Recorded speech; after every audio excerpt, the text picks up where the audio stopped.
오늘 문장이 좀 길죠? 그러나 한 이야기입니다. 그리고 이 9장 전체가 어떻게 보면 또 한 이야기가 됩니다.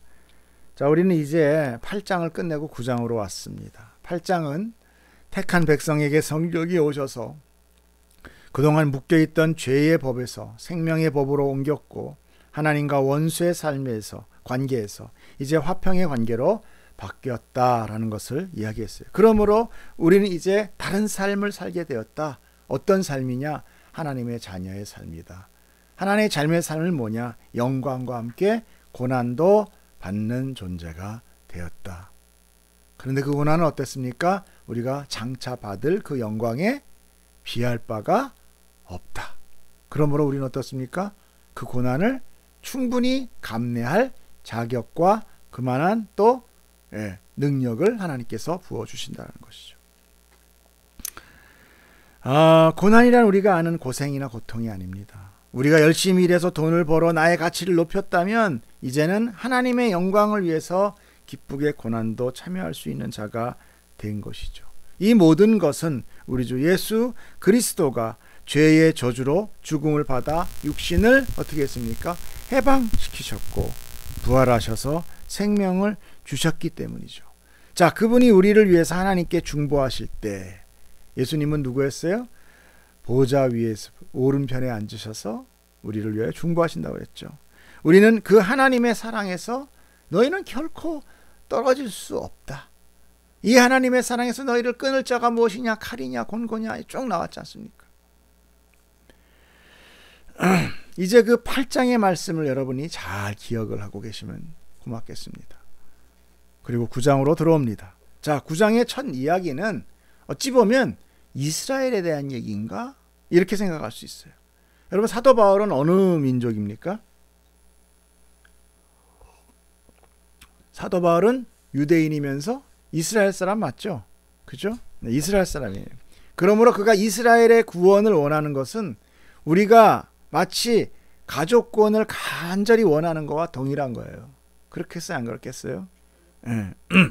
그래서 사도 바울은 내 육신의 동족인 내 민족의 구원을 위해서라면, 그들을 위해서라면 굉장한 말을 하죠. 내가 저주를 받아 그리스도에게서 끊어질지라도. 이 얘기는 바로 무슨 얘기예요? 내가 지옥 갈지라도, 이런 얘기죠.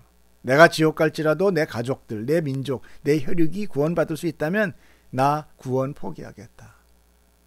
그는 그만큼 사람이 구원을 잡을 수도 있고 포기할 수 있다는 얘기가 아니라 그만큼 사도 바울 마음 안에 간절함이 있다라는 것이죠. 그리고 그 이유에 대해서, 그런 아무런 이유가 없는 게 아니에요. 그냥 내 혓줄이니까, 그냥 내가 아는 사람이니까, 그게 아니라 분명한 이유가 있다.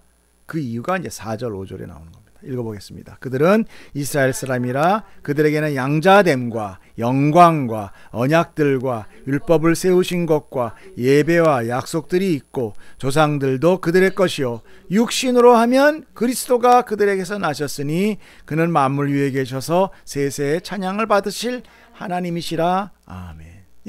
요 두 절 안에 이스라엘이 축복받아야 될, 이스라엘이 버림받지 않아야 될 충분한 이유가 이 안에 들어있다는 거죠.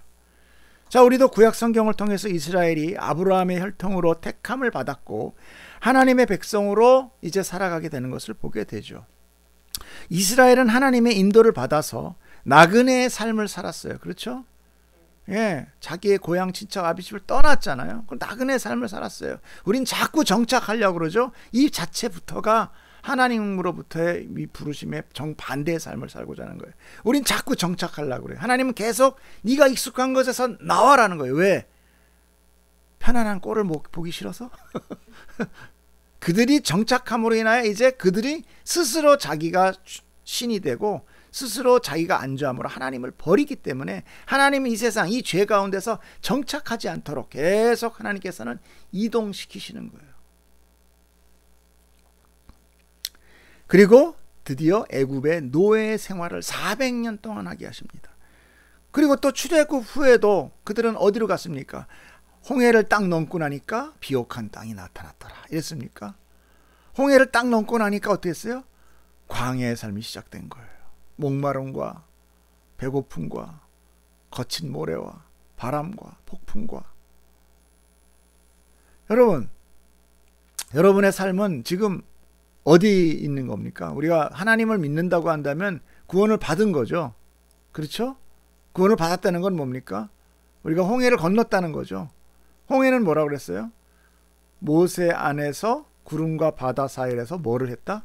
세례를 받은 것이다 그랬잖아요. 그건 무슨 얘기입니까? 우리가 구원을 받은 거잖아요. 구원을 받고 나니까 어떤 삶이 펼쳐지더라? 광야의 삶이 펼쳐지더라는 겁니다.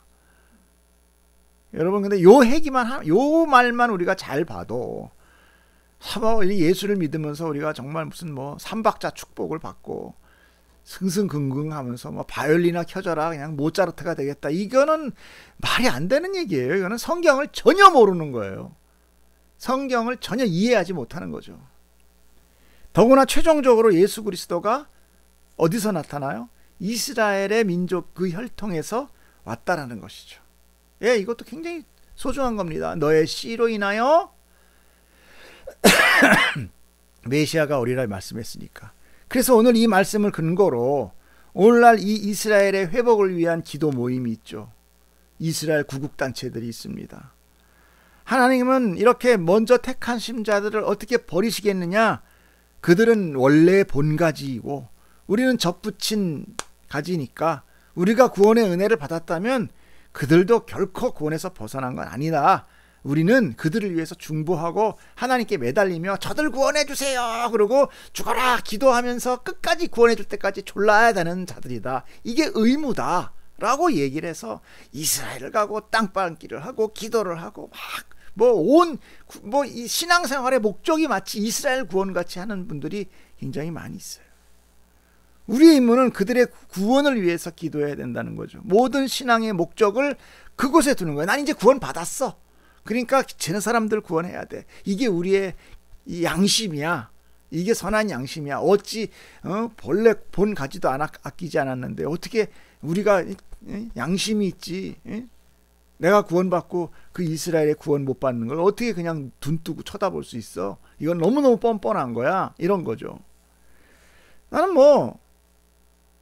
인간적 양심이나 도덕적 양심으로 인하여 이스라엘을 위해서 우리가 이스라엘의 어떤 그런 모든 구약의 얘기를 통해서 우리가 진리를 깨닫게 됐다면 그들을 위해서 우리가 중보하는 거가 나쁘냐? 아니요. 전 나쁘지 않다고 봅니다. 그러나 우리는 오늘 성경이 말하는 특히 이스라엘인으로서 사도 바울이 말하는 것을 좀 잘 살펴봐야 돼요. 정말 하나님은 아브라함을 택하여 이스라엘을 구원하신 것인가? 그렇다면 예수님은 오직 이방인들의 구원 때문에 잠깐 오신 거고, 그렇잖아요? 이스라엘은 이미 구원 받았으니까 예수님이 오신 거는 이방인 때문에 오신 거구나. 그리고 십자가에 죽으신 거구나. 이렇게밖에 생각되는 거 아니지 않습니까? 맞죠? 그럼 도대체 이것도 아니고 저것도 아니고 그럼 도대체 구원은 어떻게 이루어지는 거니까 궁금하다는 거죠. 그래서 우리가 사도의 이야기를 우리가 한번 들어보려고 합니다. 6절입니다. 읽어보세요. 시작. 그러나 하나님의 말씀이 폐해진 것 같지 않도다. 이스라엘에서 난 그들이 다 이스라엘이 아니요 또한 아브라함의 씨가 다 그의 자녀가 아니라 오직 이삭으로부터 난 자라야 내 씨라 불리리라 했으니. 8절. 곧 육신의 자녀가 오직 약속의 자녀가 씨로 여기심을 받느니라. 약속의 말씀은 이것이니 명년 이때에 내가 이르리니 하심이라. 아멘. 자, 우선 첫 번째 대답은 그렇다고 하나님의 언약이 말씀이 깨졌느냐 이거예요.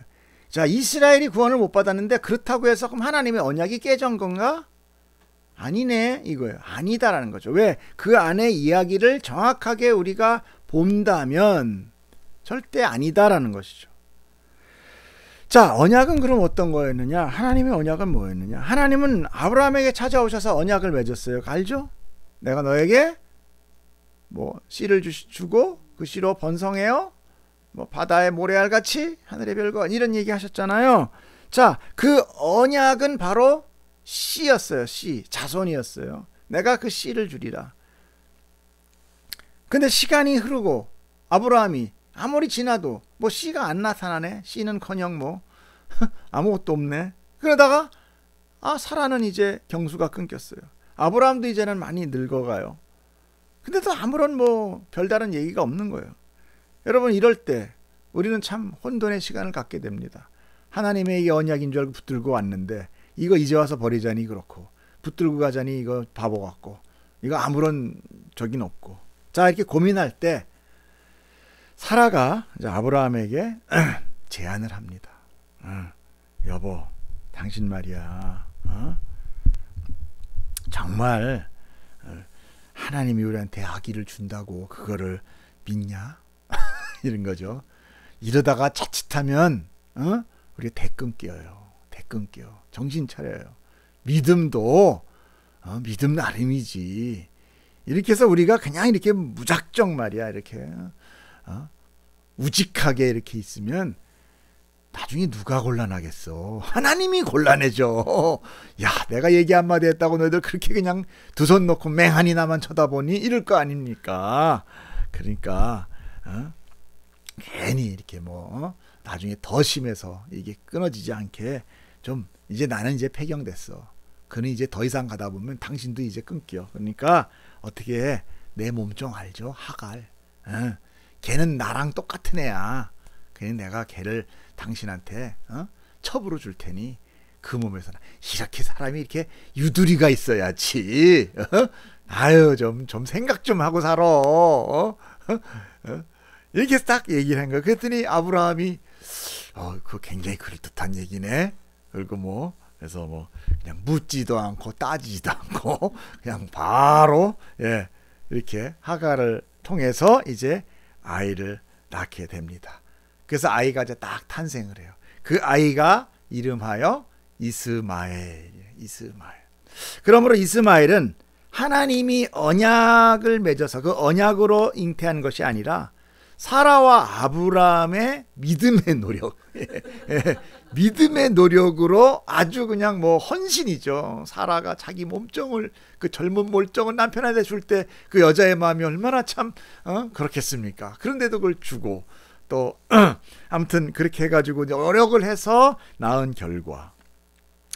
그래서 이렇게 딱 아들을 낳아서 이제 하나님이야 오시기만 하면 내가 이제 하나님한테 정말 뻐기면서 자랑을 좀 해야지 이러고 있었는데 어떻게 해요?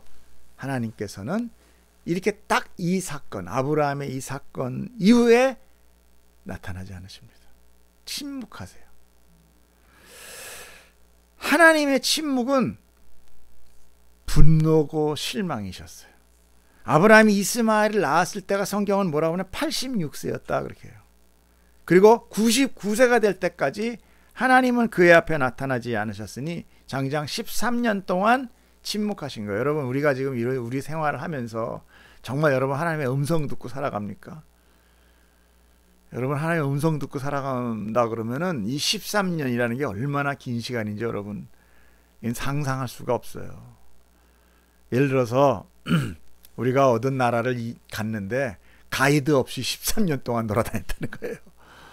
가이드와 끊기면 어떻게 돼요? 이게 어디로 가야 될지, 그 다음 설명은, 그 다음 계획은 뭔지 알 수가 없는 거예요. 근데 우리의 삶은 어떻습니까? 너무나 계획적이에요. 모든 계획이 일률적으로 다 있어서 하나님 없이도 우리는 13년, 130년도 살 수 있어. 여러분, 여기에서 바로 우리의 정체성이 나타나요. 우리는 결코 하나님을 나의 의존자로, 여러분 이게 의존자라는 얘기는 그냥 우리가 의존, 저 멀리 있는 우리 시골에 있는 할아버지, 나의 정신적인 지주지, 이런 게 아닙니다. 여러분, 믿음은 이렇게 생각하시면 안 돼요. 하나님, 그래, 믿을 만한 존재야. 아유, 든든하지. 그분만 생각하면 내가 아주 든든해. 이런 생각이 아니에요. 여러분, 그렇게 생각하시죠? 저 제주도에 계시는 우리 할아버지, 저 어디 저기 어디 멀리 계시는 나의 정신적인 아버지, 가끔씩 그 아버지가 나에게 쌀을 보내주시지. 이런 게 아니에요. 그냥 옆에서 손 붙들고 나의 모든 일거수일투족을 나를 이끌어가는 나의 보호자며 나의 인도자인 거예요. 여러분, 그런 삶을 우리가 삽니까? 아니, 그렇게 안 살아요. 우린 다 우리가 주인이에요. 그리고 주님이라고 불러주는 거죠. 그냥 예의상 주님. 왜? 성경에서 그렇게 가르쳐 주니까. 여러분 12제자가 예수님이 없으니까 어떻게 됩니까? 그냥 난리가 나죠. 그 다음 갈 바를 모르는 거예요. 저는 이 13년의 침묵, 이것이 정말 읽으면서 내 안에 전혀 감동이 없더라는 걸 보면서 제가 깜짝 놀랐습니다. 예, 깜짝 놀랐어요. 130년도 아니고 13년간 침묵이구나. 뭐 이 정도야 뭐. 여러분 13초도 참을 수 없는 믿음이 되기를 우리 함께 축복합시다. 할렐루야. 자, 그리고 나서 13년간 참목하신 후에 아브라함에게 하나님이 나타나세요. 그래갖고 내가 너에게 약속한다고 그랬지 않냐, 내가 널 축복한다고 그랬지 않냐. 그러니까 아브라함이 뜨 이스마엘 내밀면서 나 축복해 주세요. 이렇게 해요. 나는 끝났습니다. 이렇게. 그때 하나님께서 뭐라고 말씀하시냐면 창세기 17장 1절 시작.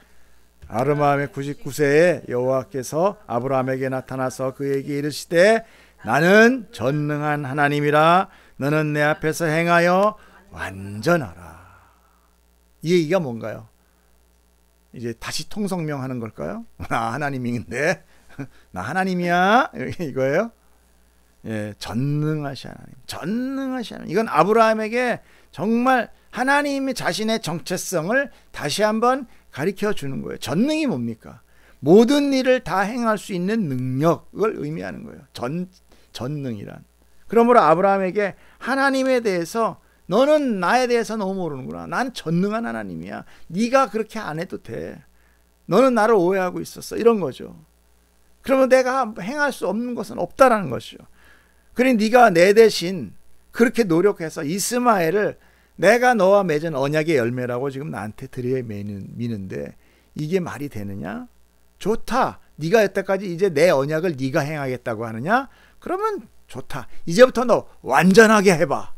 이런 거예요. 완전하게 지켜봐.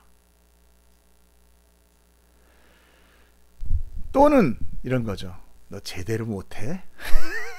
이 두 가지 뜻이 다 들어있습니다. 너 하려면 정말 완벽하게 해봐. 또는 뭐예요? 니 제대로 못해 너? 난 능력의 하나님이야. 전능하신 하나님. 내가 하나님, 내가 너한테 왔는데 너 똑바로 못해. 똑바로 서. 이런 거죠. 차라리 근데 이 꾸중받는 게 얼마나 감사한지 몰라요. 여러분 하나님의 꾸중받는 자 되기를 축복합니다. 정말이에요. 하나님 와가지고 내가 너의 전능한 하나님이라. 너 똑바로 못해? 예, 이거는 버린 게 아니에요. 붙드신 거예요. 얼마나 감사합니까? 그리고 나서 하나님께서 할례를 행하라 라고 명령하십니다. 할례는 아브라함에게 속한 모든 남자와 그에서 태어나는 모든 자녀들, 나그네까지도, 그에 속한 나그네들이 속한 다른 민족에 속한 자들까지도 어찌됐건 아브라함의 밥을 먹는 자는 다 할례를 하게끔 시켰어요. 그리고 아이는 또 어땠습니까? 8일 만에 낳은 지 8일 되면 또 할례를 하라고 명했어요. 자, 이 할례는 나와 너희와 너희 후손 사이에 지킬, 그러니까 아브라함 밑으로 쭉 다 오늘날 우리들까지 아니구나. 일단은 거기서는 뭐 자녀라고 하겠죠. 그게 더 많이 편할 거예요.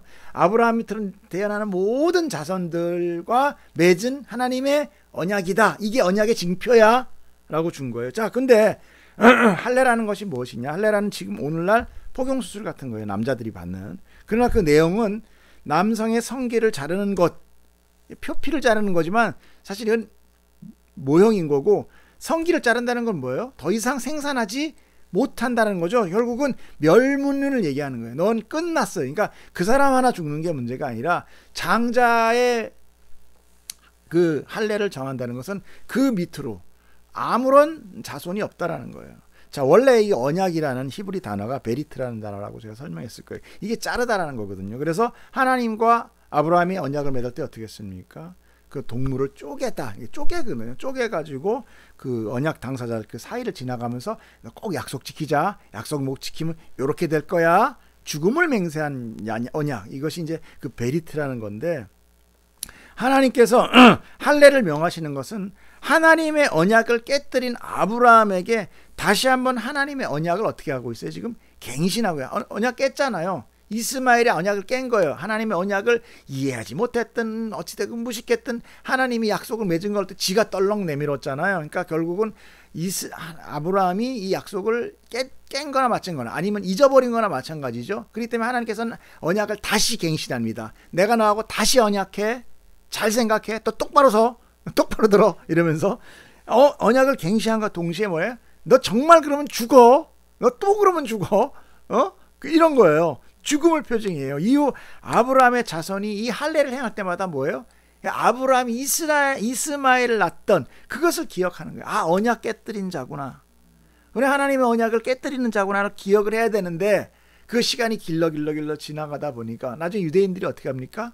이 할례가 마치 자기들이 택한 백성의 상징으로, 흔적으로 이 할례 받지 못한 저 개돼지 같은 놈 이렇게 얘기하잖아요. 이게 결국은 뭡니까? 이게 모든 하나님의 언약의 내용이 뒤틀어지고 변형되고 다 자기의 업적으로 마치 무슨 뭐 이렇게 금사슬 위에 쇼미더머니 하듯이 이렇게 줄렁줄렁 매달 하나의 자의 상급으로 만들어 버린 거죠. 그래서 사도 바울이 뭐라고 얘기해요? 너희가 자랑할 것이 무엇이냐? 우리가 자랑할 것이 무엇이냐? 다 하나님의 은혜일 뿐 아니냐라고 계속 강조하고 얘기하고 있는 게 바로 그 이유입니다. 자, 하나님께서 아브라함에게 언약을 이렇게 갱신하면서 다시 내년 즉 100세가 될 때 아이가 태어나겠다, 아들을 주겠다 약속하십니다. 그 자손이 바로 언약의 자손 이삭이라는 거예요. 하나님의 백성이라는 것을 이제 그 이삭을 통해서 나타낼 거다라는 것을 알려주는 거죠. 그러므로 이스마엘은 이제 육체를 따라 난 자, 그렇죠? 아브라함이 사라와의 노력으로 육체를 따라 난 자, 이것을 우리는 율법 이라는 거예요. 율법을 상징한 모형인 거야. 이스마엘이라는 거, 율법. 그리고 곧 저주 아래 난 자 이런 거예요. 율법은 저주거든요. 율법 저주잖아요. 율법을 받으면 어떻게 돼요? 죽어요. 예수님이 왜 죽었어요? 율법으로 죽은 거예요. 그렇죠? 신성모독죄, 그리고 부정한 거 막 손 대고 안식일 안 지키고 율법으로 죽는 겁니다. 예수님이 율법으로 죽는 거예요. 율법으로 죽어야 될 우리를 대신 율법이 예수 그리스도를 죽이고 그 예수님이 부활하면서 그 우리의 생명을 우리에게 주신 거죠. 자, 이렇게 이스마엘은 바로 하나님의 약속의 유업에 참여하지 못하는 자들의 대표가 된 것이 바로 이스마엘이죠. 그런데 이삭은 약속을 따라 난 자예요. 그래서 하나님의 언약 백성이 되는 자의 대표가 된 것입니다. 그것을 이제 갈라디아서에서 이렇게 설명을 해주는데 보세요. 기록된 바 아브라함에게 두 아들이 있으니 하나는 여종에게서, 이 종이에요. 하나는 자유 있는 여자에게서, 사라예요. 낳다 하였으며 여종에게서는 육체를 따라 낳고 자유 있는 여자에게서는 약속으로 말미암았느니라. 이것은 비유니, 뭐라고 그래요? 비유죠. 이게 바로 뭘 비유하고 있느냐? 이 여자들은 두 언약이라. 이 지금 언약을 얘기하는 거예요. 하나는 신의 산으로부터 종을 낳은 자니 곧 하갈이라. 이 율법이잖아요. 신의 산으로 받은 게 뭐예요? 율법이었어요. 그죠? 그리고 나머지는 어떻게 해요? 언약의 신, 은혜가 나오는 거예요. 이것이 비유라는 거예요. 오늘날 이스라엘이라고 우리가 아는 자들, 그것이 유대인이잖아요. 그렇죠? 그들의 종교는 결코 기독교가 아니에요, 여러분. 유대인들이 갖고 있는 종교는 기독교가 아닙니다. 그들은 유대교라고 그래요. 그걸 유대교. 그들은 자신들만의 하나님을 만들었고 그들에게 절하고 섬기는 자들입니다.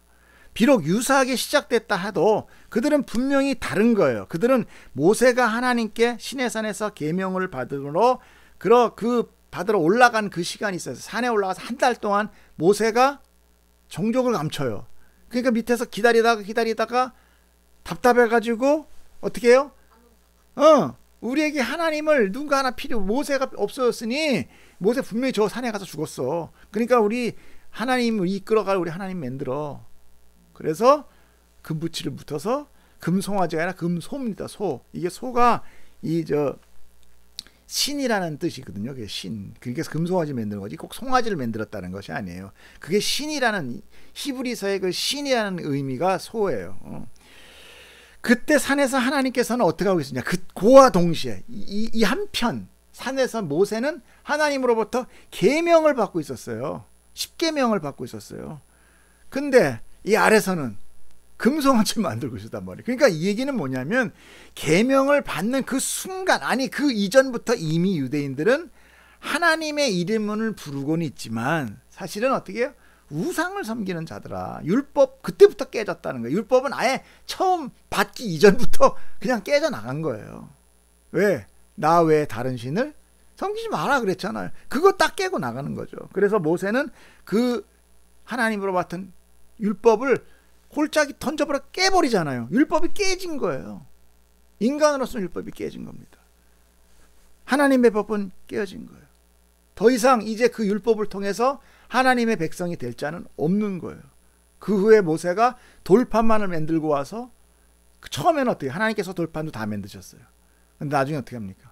모세가 돌판을 만들어 가죠. 그래서 하나님 거기다 썼어요. 근데 그 쓴 거를 어떻게 그걸 쭉 읽으면서 백성들한테 가리킵니까? No! 이걸 해서 어디다 넣어요? 언약궤 안에다가 집어넣어 버려요. 감춰버린단 말입니다. 율법을. 그리고 나서 어떻게 합니까? 그 시은자 위에 스랍들이 날개로 딱 덮는 그 은혜, 시은좌라 그러거든요. 율법과 모든 그 아론의 쌍난 지팡이, 그 다음에 만나 항아리 이런 것들이 그 안에 들어있거든요. 그리고 그걸 뚜껑을 딱 덮는데 어떤 뚜껑이 덮이느냐? 하나님의 은혜의 뚜껑이 딱 덮여요. 그리고 여기에서 생명이 살아나요. 이게 바로 지성소 안에 있는 성궤의 언약궤의 모습이에요. 결국 무슨 얘기입니까? 율법도 아니요, 인간의 죄도 아니요, 하나님의 은혜로 살아나게 된다는 것을 이미 그때 복음을 선포하고 있는 거예요. 이것이 바로 지성소에 있는 식은좌의 의미인 거예요. 은혜의 장소. 그들은 아브라함의 자손이라고 혈통을 중시하고 있어요. 그러나 이미 이스마엘은 어떻게 됐습니까? 하갈이라는 애굽 여자로부터 나왔죠. 이미 어떻게 혼혈이에요. 혼혈. 또한 성경을 통해서 여러 이방 여인의 피가 섞여 있는 것을 마태복음을 보면 알 수가 있죠. 예. 그래서 정통 유대인은 극히 적어요. 그들이 얘기하는 정통 순수혈통 유대인은요 30%도 안 됩니다. 그렇다면 오늘날 이스라엘을 위해서 중보하는 그 중보는 도대체 누구를 상대해서 우리가 열심을 내고 있는 거냐고요. 누구를? 어떤 언약의 자손들을 위해서? 저 30%를 다시 회복시켜달라고? 아니면 오늘날 이스라엘이라는 그 국가? 도대체 뭐냐고요 이게. 자, 우리는 이 믿음과 은혜가 어디로부터 나오는 건지 분명히 깨달아 알아야 돼요. 앞서 설명한 바와 같이 율법은 뭐라고 그랬어요? 저주라고 그랬어요. 결코 자기의 혈과 육으로 쌓는 믿음으로는 하나님의 백성이 되지 못하는 겁니다. 이것을 사도가 이삭의 혈통으로 다시 한번 설명을 해요. 한 번으로 아니라 지금 이삭과 이스마엘의 얘기를 했잖아요. 그거 또 다시 한번 설명합니다. 자, 10절 시작. 그뿐 아니라 또한 리브가가 우리 조상 이삭 한 사람으로 임신하였는데 그 자식들이 아직 나지도 아니하고 무슨 선이나 악을 행하지 아니한 때에 택하심을 따라되는 하나님의 뜻이 행위로 말미암지 않고 오직 부르시는 이로 말미암아 서게 하려 하사 리브가에게 이르시되 큰 자가 어린 자를 섬기리라 하셨나니 기록된 바 내가 야곱은 사랑하고 에서는 미워하였다 하신과 같으니라. 이삭은 리브가에게 장가들은 쉽게 얘기해서 아브라함의 며느리예요. 며느리. 그러니까 리브가에 대해서는 성경이 뭐라고 얘기하는, 리브가는 도대체 어떤 여자인가 보니까 뭐라고 나오냐면 이삭은 40살 때 리브가와 결혼했다. 이삭이 늦게 결혼했네. 40살에 결혼했네. 리브가는 밧단 아람의 아람 사람인 부두엘의 딸이며 아람 사람인 라반의 누이다라고 나옵니다. 이 맨 마지막 라반의 누이라고 기록되어 있는데 이 라반은요 나홀의 손자예요. 나홀이라는 사람의 손자. 그리고 부두엘의 아들인데 이 나홀이 바로 누구냐면 아브라함의 동생이에요. 그렇다면 이 얘기는 뭡니까? 지금 리브가는 아브라함과 친족이에요. 친족. 순수혈통이란 얘기입니다. 일종의 얘기해서 지금 즉 아브라함과 같은 한민족이고 혈족이라는 거예요. 그런데 리브가가 쌍둥이를 잉태하게 돼요. 그런데 하나님께서 이 쌍둥이가 두 민족이다 이렇게 얘기를 해요. 여러분 우리는 지금 나면 한민족이지 뭘 두 민족이에요. 지금 한국 사람이 쌍둥이 나면은 한국 사람이지 하나 갑자기 미국 사람 국적으로 갑니까? 말이 안 되잖아요. 그런데 두 민족이 싸우고 있다 이렇게 얘기 나온단 말이에요. 그리고 쌍둥이 중에 형은 버리고 둘째를 택했다라고 얘기를 해요. 그렇죠? 오늘. 그럼 우리는 형 에서를 위해서 회복기도와 구명운동 해야 돼, 안 해야 돼요? 해야 되잖아요. 왜 그건 안 해? 같은 혈족인데 언약의 신데 앞에 보면 이스마엘은 그래 좋다. 그럼 이스마엘은 그건 애굽의 여자니까 그건 그럼 떼버리자. 자 근데 여기 지금 이삭 약속의 혈통이란 말입니다. 지금 약속의 혈통 안에서 두 민족이 지금 갈려 나오고 있어요. 이건 어떻게 설명할 거냐는 얘기입니까? 이거는 어떻게? 이건 이스라엘이에요? 뭐 어디예요? 어떻게 되는 거예요? 그런데 여기에다 더 기가 막힌 말 문구가 속해 있어요. 뭐예요? 아직 나지도 아니하고 무슨 선이나 악을 행하지 아니한 때에 택하심을 따라 되는 하나님의 뜻이 행위로 말미암지 않고 오직 부르시는 이로 말미암아 서게 하려 한다. 이 얘기는 핏줄이 아니다라는 거예요. 혈족이 아니라는 거예요. 이건 언약이며 하나님의 뜻이라는 거예요. 우린 자꾸 이 육의 혈족을 생각을 하는데 하나님은 전혀 그쪽에 생각하지 않는 거예요. 하나님은 당신의 뜻으로 택하되 우리가 생각하는 저 사람이 낫어. 아유 정말 착하네. 정말 아름답네. 하나님의 백성같이 생겼구만. 아유 정말 저 사람은 착한 일 많이 해. 이런 얘기가 아니라 아직 나기도 전에. 이거 나기도 전에 이 이야기에 이미 그 앞에 모든 행위는 다 묵살돼 버리는 거죠. 이것이 바로 하나님의 택하심이요. 택하심을 뭐라고 그래요? 부르시고 의롭다 하시고 이러잖아요. 그러니까 부르심이죠. 바로 구원의 대상이란 얘기입니다. 이삭의 아들 에서와 야곱 쌍둥이였어요. 에서는 형이고 야곱은 동생입니다. 그런데 이 둘이 한 태에서부터 서로 다투어요. 에서는 세상이 멋진 훈남으로 성경합니다. 사냥 잘해, 달리기 잘해, 멋있게 생겼어, 털도 많어, 털에 뿅 가잖아요. 근데 야곱은 어때? 얼굴도 시뻘게, 무슨 사탄이야? 시뻘게, 그리고 남을 속여, 야비해, 비열한 자로 성장해요. 이거 우리가 봐도 이건 뭐 말이 안 돼, 사실. 세상에서 볼 때는 당연히 하나님의 택한 자는 에서예요. 이건 100번 죽었다 깨나도 에서입니다. 이거는 그냥 내 목을 걸고 얘기하는데 에서가 택한 자야. 일이 나올 수 있는. 그러나 하나님은 야곱을 택한 거예요. 내가 야곱은 사랑하고 에서는 미워했다라는 것은 말라기 선지자의 말씀을 인용한 거거든요. 이 사랑하고 미워했다는 것은 하나님이 편애했다라는 의미가 아닙니다. 이것은 우리가 아는 미움이라는 것이 아니라 그 의미는 선택의 대상이 아니다라는 의미예요. 나는 그를 선택한 거 아니야. 나는 야곱을 선택했어. 내가 야곱을 선택했어 그냥. 이걸 너희들한테도 다 설명을 해줘야 돼? 니들은 그러면 액세서리 집 가서 뭐 귀걸이 하나 살 때마다 이게 내가 왜 선택하겠네, 이유는 이렇고 저렇고, 얘는 왜 버려서, 이건 이거 다 얘기해? 똑같은 거예요. 택함이란 앞서 구원의 순서에서 보았듯이 처음에 해당하는 부르시고 의롭다 하시고라는 그 첫 단계의 부르심이에요. 우리의 구원은 그렇게 하나님의 완전한 주권에 의해서 결정된 뿐이다라는 것을 오늘 사도 바울은 명확하게 우리에게 이야기하고 있어요. 저는 이 로마서를 보면서요, 이런 얘기를 막 우리한테 해줘도 되나? 이런 얘기 막 이렇게 해줘도 되나? 여러분 그런 걱정 안 들어요? 하나님의 이 하늘의 진리가 이렇게 막 우리한테 이렇게 우리 그럼 막 경거망동하게 살지 않을래나 이거? 이런 걱정이 난 되더라고요. 어때요? 이 로마서가 하늘의 정말 비밀의 설을 이렇게 보이고 있는데,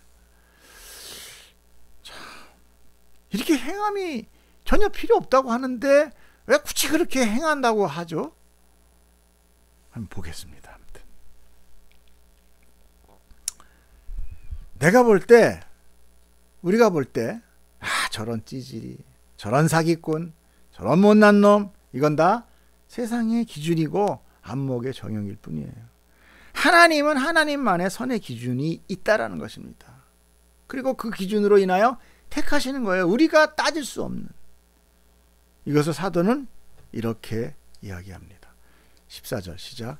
그런즉 우리가 무슨 말을 하리요? 하나님께 불의가 있느냐? 그럴 수 없느니라. 모세에게 이르시되 내가 궁휼히 여길 자를 궁휼히 여기고 불쌍히 여길 자를 불쌍히 여기리라 하셨으니 그런즉 원하는 자로 말미암음도 아니요 다른 박질하는 자로 말미암음도 아니요 오직 궁휼히 여기시는 하나님으로 말미암으니라. 이거보다 더 명확한 얘기가 뭐가 있습니까 도대체? 근데 왜 이렇게 다들 달려가냐고요? 왜 그렇게들 다 고지가 저긴데 달려가자. 올해의 목표는 하나님의 백성 200명 성도 채우기 달려가자. 올해의 목표는 저 뭐 멕시코 무슨 선교하기 달려가자. 이게 왜 그러는 거예요? 은혜 받았으니까 그래도 보답은 해야 되지 않느냐 뭐 이런 건가요? 좋습니다. 저런 건 좋지만 그러나 그 안에 진리는 틀어지면 안 된다는 거죠. 진리를 알고 가야 되는데 진리가 없는 행위만 있는 그런 가르침이 너무 많다는 거예요. 아니 거의 정말 안 그런가요? 저만 잘난 척하는 건가요? 자, 우리가 인생 속에 수많은 택함을 하며 살듯이 사실 그건 그 선택으로 인하여 우리는 더 실패를 더 많이 하죠. 어쨌건 자기의 뜻대로 하면서 하나님도 당신의 뜻과 계획 속에서 당신의 기준으로 택하심을 우리가 불의해, 저건 말도 안 돼 라고 얘기할 수 없다는 거예요. 그건 온전한 하나님의 택하심, 온전한 하나님의 선함의 기준으로 인하여 이루어진다는 거죠. 천지 창조와 그 만물을 다스리며 완전하게 하시는 그 역사는 오직 하나님의 뜻이며 그분의 선택일 뿐이에요. 그러므로 복음이란 어떤 이에게는 은혜가 되고요, 또 어떤 이에게는 저주가 될 수 있는 거예요. 그러니까 이 은혜를 얻기 위해 자기의 육을 사용하여 열심을 내어 합당한 열매나 선을 얻으려는 자, 그걸 내놓으려고 하는 자, 그들이 뭐예요? 그들이 이스마엘을 낳는 거예요. 계속 이스마엘을 낳는 거예요. 낳고 또 낳고 또 낳고. 안 돼. 이스마엘 100명 갖고 안 돼. 1000명 채워야 돼. 그래야 천국 가. 그런 이스마엘들은 결국은 어떻게 돼요? 쫓겨나게 됩니다. 갈라디아서 4장 28절 시작. 형제들아 너희는 이삭과 같이 약속의 자녀라. 그러나 그때 육태를 따라 난 자가 성령을 따라 난 자를 박해한 것과 같이 이제도 그러하도다. 그러나 성경이 무엇을 말하느냐? 여종과 그 아들을 내쫓으라. 여종의 아들이 자유 있는 자의 아들과 더불어 유업을 얻지 못하리라 하였느니라. 유업을 얻지 못한다고 했는데 왜 갑자기 중보기도를 또 해요? 중보기도는 뭐야? 하나님 마음을 돌이켜주세요. 하나님 마음을 돌이켜서 저 이스마엘을 다시 한 약속의 백성으로 잡아주세요. 하나님을 내가 좌지우지하겠다는 거잖아요. 그건 말이 안 되잖아요. 여기 분명히 이렇게 나와 있잖아요. 내어 쫓으라. 우리가 인간적인 마음으로, 도덕적인 마음으로 볼 때는 안타깝고 불쌍하죠. 그래서 하나님도 이 하갈과 이스마엘이 쫓겨나가지고 하갈이 울며 불며 하나님 나 죽여주세요 그래요. 그때 하나님께서 위로해요. 그리고 내가 저 이스마엘 통해서 큰 민족을 만들어 주겠다. 그리고 이스마엘이 큰 민족의 수장이 됩니다. 그게 누구예요? 지금 있는 그 아랍 쪽, 쉽게 얘기해서 무슬림, 이쪽 사람들이 이 이스마엘의 후손들입니다. 여러분, 하나님께서 행하시는 모든 것을 여러분 믿는다는 것은 내 기분에 맞춰서 이건 믿고 저건 안 믿고 이건 틀리고 저건 아니고 라고 생각하시면 안 됩니다. 믿음은 그런 게 아니에요.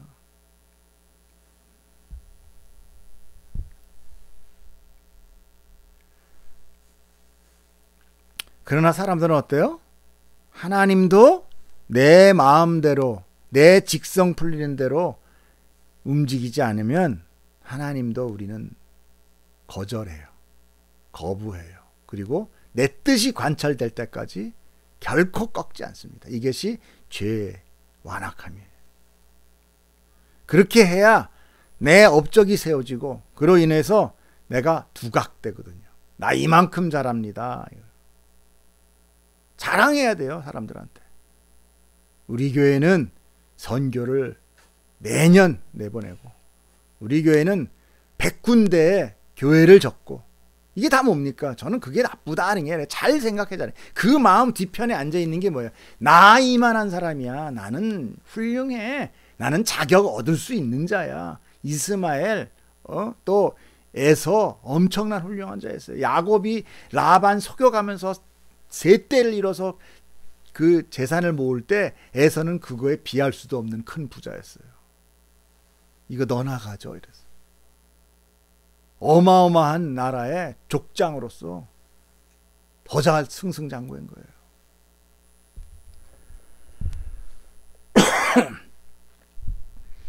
우리가 솔직히 잘 알아야 되는 건 우리가 이거를 해라? 그럼 하지 마. 이거 안 해. 여러분 이렇게 애기들 무슨 사춘기 애들을 얘기하지 이렇게 생각하시지 마시고 우리가 정말 알아야 되는 건 우리의 열심, 우리의 노력, 경건훈련, 봉사활동, 선교 섬김 이거를 우리가 진리보다 먼저 찾게 되는 이유가 뭘까? 솔직히 이것을 통해서 1차적으로 얻는 1차적인 기쁨을 얻는 자가 누구냐 이거예요. 나라는 거다.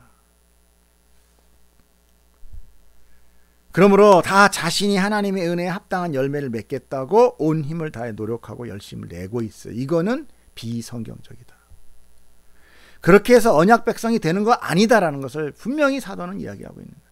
선교하지 말라가 아니에요. 복음 전하지 말라가 아니에요. 전해야죠. 그러나 그저거 내가 많이 본인 저금 전했으니까 나는 그러니까 자격 있어. No. 여러분 이렇게 해서 그런 모든 선한 마음들 그런 것들은요 사실 교회를 안 다녀도 그런 봉사활동 이런 건 다 해요. 교회만 하나요? 그 착각하시면 안 돼. 그런데 정말 특이한 게 저는 그래요. 저도 사실은 그런 걸 했지만 이 교회만이 독특한 게 뭐냐면 교회는 꼭 다른 타종교회 가서 포교를 합니다. 중이 와가지고 예배하는 뒤에서 목탁 치는 거 봤어요? 못 보셨죠? 그러나 교인들은 중 예배에 목탁 치는 데 가서 땅밟기 하고 있습니다. 이게 굉장히 공격적이에요. 대적기도. 막 하는 대적기도예요. 저걸 망하게 해주시옵소서 막 이러면서 막 대적기 합니다. 그랬더니 갑자기 무당이 오늘 엄청 깨가 안 나타나네. 그러고 했대 영적 승진했다. 그래서 뭐 그럼 나는 지금 선하고 쟤는 마귀다. 여러분 우리가 마귀라니까.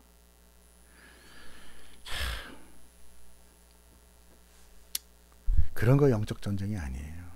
영적 전쟁은 우선 내 안에 나 죽어도 안 바뀌는 아까 그랬죠. 13년 동안 기다리는데 130년 기다려도 끄떡없는 나. 이 내 안의 마귀와의 존재와의 싸우는 게 영적 전쟁이에요. 하지만 그것도 내가 싸우는 게 아니에요. 무슨 우리가 싸워서 무슨 사단을 이겨. 내 안에 성령님, 성령의 소욕과 육체의 소욕이 싸운다라고 얘기하잖아요.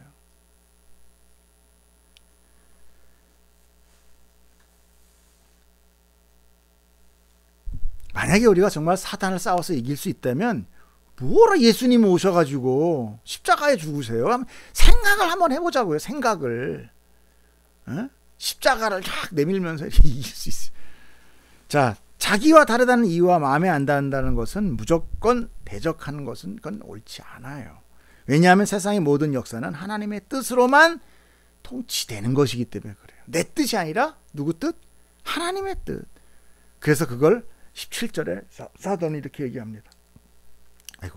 17절 한번 읽어볼까요? 지워졌네. 성경이 바로에게 이르시되 내가 이를 위하여 너를 세웠으니 곧 너로 말미암아 그런즉 하나님께서 하시고자 하는 자를 긍휼히 여기시고 완악하게 모든 것은 다 하나님의 당신의 구역의 역사를 통해서 필요한 존재로 세우고 삭제하기도 하신다는 거예요. 하나님은 사람의 열심을 이용해서 당신의 나라를 건설하시는 분이 아니에요. 하나님 나라는 이미 자기 백성 안에 완성되는 것입니다. 그러므로 내 주변에 악한 자, 괴롭히는 자를 무조건 우리가 저놈은 저 지옥갈놈이라고 얘기할 수 없어요. 저주할 수 없어요. 걱정하지 마십시오. 원수는 하나님이 다 갚아주신다고 했어요. 예, 그런 모든 것들을 나를 위함으로 내가 필요한 채찍으로 그런 사람들을 우리에게 붙여주는 거예요. 훈육의 대상으로. 근데 그는 어때요? 잠시 잠깐 쓰여지고 버려지는 존재들이에요. 이걸 우리가 알아야 됩니다. 우리의 믿음이 자꾸 내가 하나님을 돕겠다고, 내가 하나님 눈에 드는 자가 되겠다고 열심을 내는 것은 내 안에 진리가 없기 때문에 그래요. 진리는 하나님의 말씀이에요. 진리는 예수 그리스도입니다. 진리를 성령님이라고 그래요. 진리가 나를 자유케 한다는 것은 그런 모든 육의 고정관점에서 탈피해야 되는 거예요. 그래서 19절 한번 읽어볼까요? 19절 없나? 18절까지였나요? 예. 여기서 아까 17절자. 17절 한번 읽어볼까요? 성경이 바로에게 이르시되 내가 이 일을 위하여 너를 세웠으니 곧 너로 말미암아 내 능력을 보이고 내 이름이 온 땅에 전파되게 하려 함이라. 여기까지다 이거예요. 바로가 어때요? 누가 세웠다 그래요? 하나님이 세웠다 이러잖아요. 왜? 내 능력 보여주려고 너 잠깐 세웠다가 없어지는 존재야. 근데 어떻게 바로가 어떻게 했습니까? 수많은 유대인들의 모세가 태어났을 때 아이들 다 죽였죠. 또 수많은 사람들을 못 가게 하나님 막았죠. 어마어마한 세력이었어요. 우리가 볼 때 저는 하나님을 대등할 세력이라고 생각을 했어요. 그리고 홍해를 넘을 때까지도 끝까지 쫓아와서 그 민족들을 가지 못하게 막으려고 했던 존재예요. 그 우리로서는 그 당시는 어떻게 생각합니까? 와, 저 어마어마한 놈. 근데 그걸 뭐라 그래요? 하나님께서 내 능력 보이기 위해서 잠깐 사용하고 나는 긍휼히 여길 자를 여기고 또 완악하게도 한다 그러잖아요. 완악하게도 한다라는 거예요. 누굴 위하여? 당신의 뜻을 위하여. 육은 오직 나만을 신으로 내가 중심되고 내가 우선이 돼야 되는 하나님께서 가장 미워하는 에서나 이스마엘 같은 것이에요. 그래서 십자가는 바로 나에게 필요한 것입니다. 그곳에서 내가 죽어야 돼요. 예수만 죽으면 안 돼요. 그래야 그 다음에 내가 살 수 있는 것입니다. 여러분 오늘 이 말씀이 여러분 안에 깨달아지기는 축복이 있기를 간절히 바랍니다. 기도하겠습니다.